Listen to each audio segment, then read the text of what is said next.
čiurną paguldė suvystytą katiną.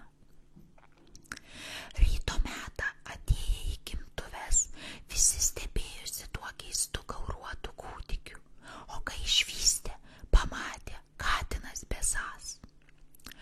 Jaunoji karalienė nežinojo, ką sakyti.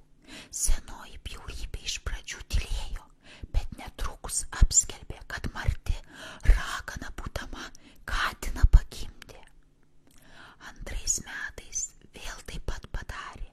Karalieniai dukrytės, gražios kaip saulės dukters susilaukus, senė karalienė kūdikėlį į upę išnešė, o į lopšį suvyščiusi padėjo katę.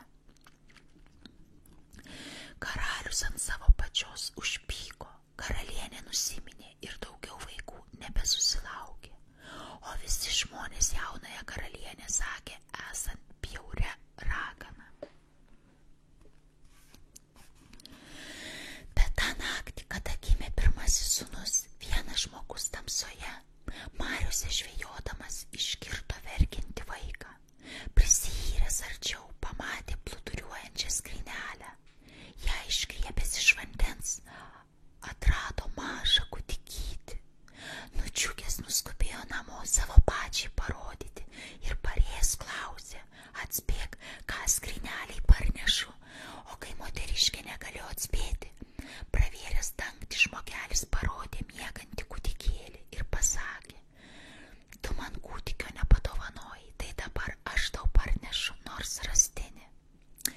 Išvyniodami vaikelį, žvejys su pačia atrado puikių vystyklų bei drobių, o ant dugno ir pinigų žiupsnelį įsukta.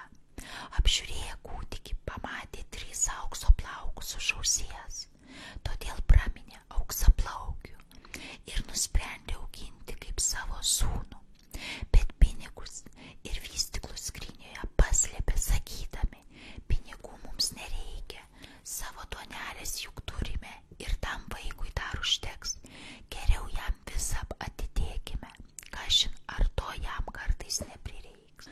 Prabėgus metams, žvejys vėl susižvejojęs pargabeno skrynelę ir toje atrado dailią mergaitę, taip pat puikiai aptaisytą ir pinigų dalelę jai skirtą. Taip įrodys, kad ji pirmojo rastinuko sesuo esanti, o aptikę 3 aukso žvaigždės už ausies, praminė ją auksa žvaigždė ir džiaugdamiesi augino kaip dukrelę. Ilgus metus abu vaikai žvejo namuose gyveno, jau paaugę buvo, kai kartą iš svetur parbėgo klausdami, tėtyt, mamyt, ar tai tiesa? Kiti vaikai pasakė, kad mes ne jūsų vaikai, bet rastiniai iš vandens sužvejoti. Ką galėjai daryti? Turėjo žvejys su pačia tiesą sakyti. Parodė jiems skrynes ir kas juose buvo paslėpta. Vaikams atminimui. Viską išklausė ir apžiūrėję, tuoj tarė abu. Dėkui jums už auklėjimą ir visą gerą, o dabar turėsime eiti į pasaulį tėvų ieškoti.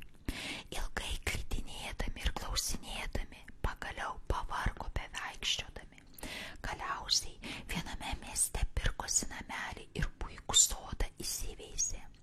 Garsas apie auksaplaukį bei auksažvaigždę nusklido per visą miestą, o jie nė nežinojo netoli tėvus esant, nes tai buvo tas pats miestas, kuriame tėvai karaliavo. Ir išgirdo senoji karaliaus motina garsą apie tuos vaikus, o iš jų vardų suprato, kas jie tokie. Aukso plaukus ir aukso žvaigždės mat buvo pastebėjusi kadaise vystydama kūdikius. Persirengus tą raganą nuėjo pas juos į namus, vis saldžiai švavo, viską gyrė. Ak, koks puikus jūsų namelis, o ir patys paukštyčiai, kokie jauni, gražus. Širdyte, norėčiau pamatyti ir jūsų sodą. Girdėjau sakant, labai puiku esanti dukrytė. Kai mergaitė nuvedė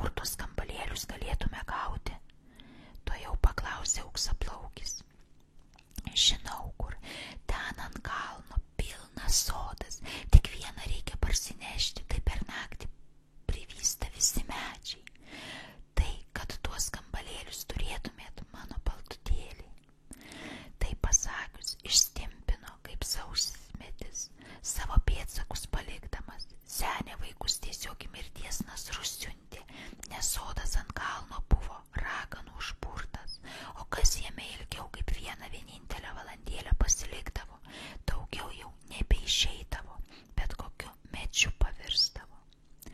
Kai senoji išėjo, brolis ir sesuo tarėsi, ką reikėtų daryti. Auksaplaukis sako: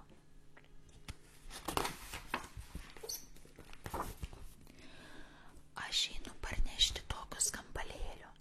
Neik, draudė seselė, kas ten gali tau nutikti. Nekalbėk, einu ir gana, nieko nebijau. Tai nors greit sugrįžk ir neužtruk, meldė seselė. Anksti rytą pakėlęs užkopė ant kalno, priėjo puikų sodą. Didelį be krašto be galo, pasistiebęs nusitrėskė vieną skambalėlį ir neatsigręždamas bėgo tarsi vejamas nuo kalno į namus ir pribėgęs prie medžio prikabino. Antrą rytą visas sodas tilindžiavo, miela buvo klausyti. Ta senoji ragana vėl atėjus saldžia liežuvauja: mano dukrytė, dabar taip puikiai skamba sode, bet mano geroji, kad tai būtų ežerėlyje aukso žuvelių, dar būtų puikiau mano balandėlė. O kur galima tų žuvelių gauti? Vėl ten ant kalno rasi ežerėlį, mano jaunutėlė. Pasakius ir išvykšteno.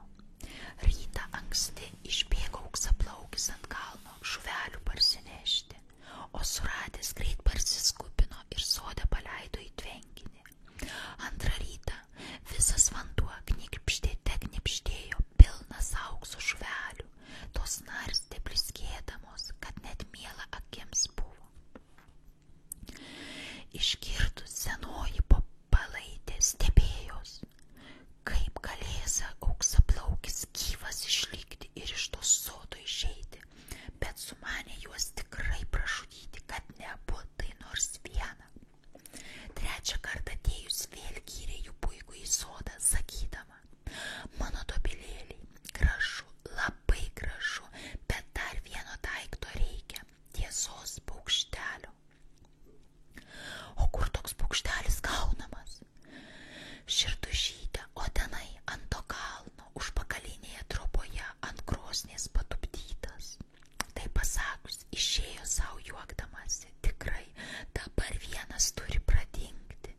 Jei ištursavus, to jau auksaplaukis sukruto, tą paukštį turiu gauti. Sesuo kiek tik įmanydama atkalbinėjo, bet veltui.